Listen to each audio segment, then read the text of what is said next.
Assalamualaikum warahmatullahi wabarakatuh. Halo teman-teman semua, perkenalkan saya Anindya Nazwa Salsabila. Kali ini saya akan menjelaskan tentang nilai-nilai luhur Pancasila sebagai pedoman dalam kehidupan berbangsa dan bernegara dan bagaimana penerapannya dalam hidup kita. Yuk kita simak. Oke, sebelum kita memulai belajar tentang nilai-nilai luhur Pancasila, alangkah baiknya kita harus tahu dulu apa sih itu Pancasila. Nah, Pancasila berasal dari bahasa Sanskerta yang terdiri dari dua kata, yaitu panca yang artinya lima dan sila yang berarti dasar atau prinsip. Dari penjelasan di atas, maka dapat diartikan bahwa Pancasila memiliki arti yaitu 5 dasar atau 5 asas atau 5 prinsip.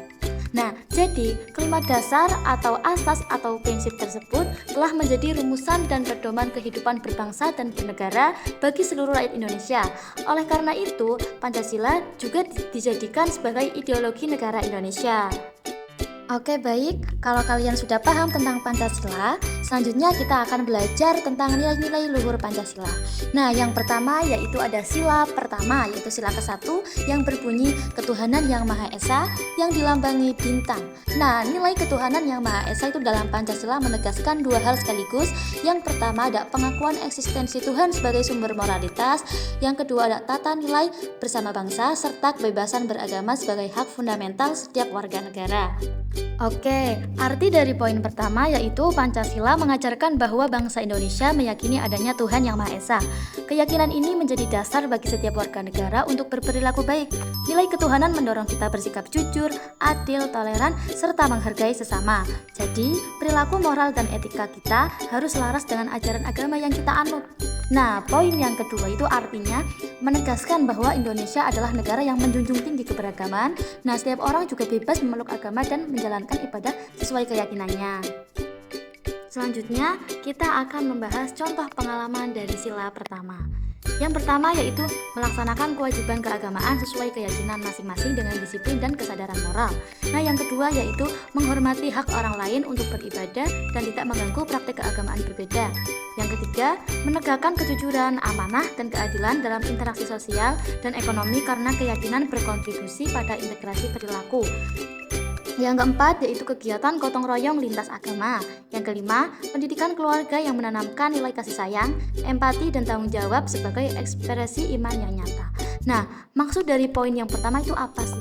Nah, maksud dari poin yang pertama yaitu artinya setiap orang itu berusaha menjalankan ajaran agamanya dengan sungguh-sungguh. Tidak hanya sekedar rutinitas, tetapi juga dilakukan dengan hati yang sadar bahwa ibadah itu membentuk karakter yang lebih baik.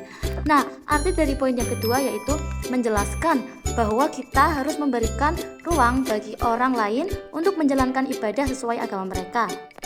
Nah, arti dari poin ketiga yaitu menunjukkan bahwa nilai keagamaan seharusnya tercermin dalam perilaku kita sehari-hari, termasuk saat berinteraksi dengan orang lain.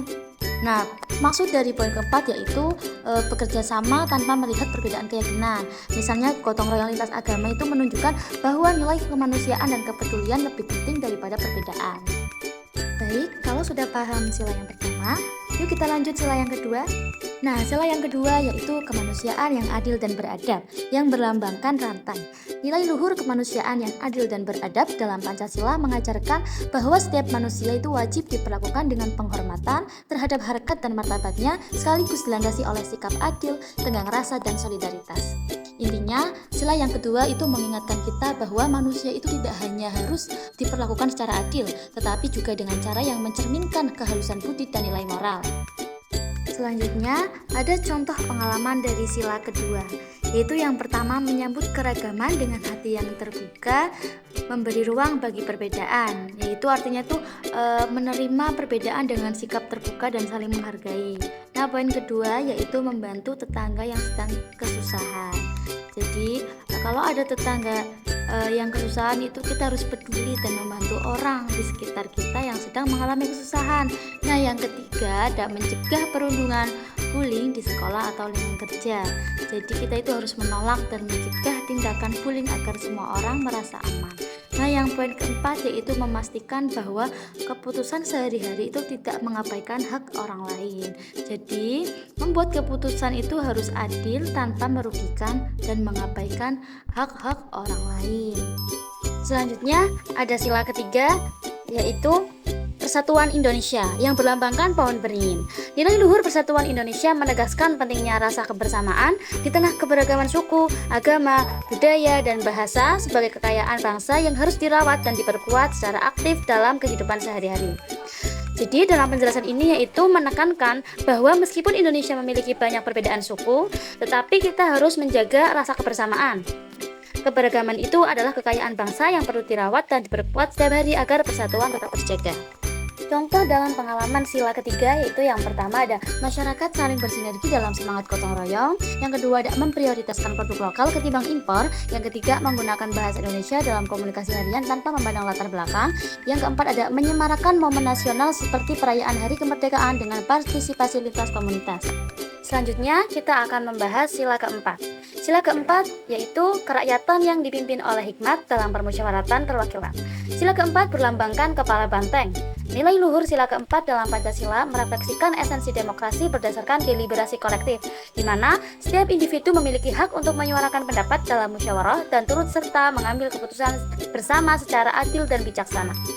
Selanjutnya ada contoh pengalaman dari sila keempat, yaitu yang pertama ada menyelesaikan perbedaan pendapat, yang kedua ada hidup tenggang rasa, yang ketiga tidak memaksakan kehendak pribadi, yang keempat menerima hasil mufakat dengan lapang dada. Selanjutnya sila kelima yaitu keadilan sosial bagi seluruh rakyat Indonesia.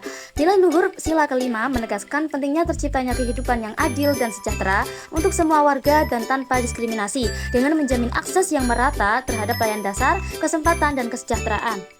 Contoh dalam pengalaman sila kelima yaitu ada bersama-sama menyelenggarakan program pendidikan non-formal untuk anak-anak yang kurang mampu.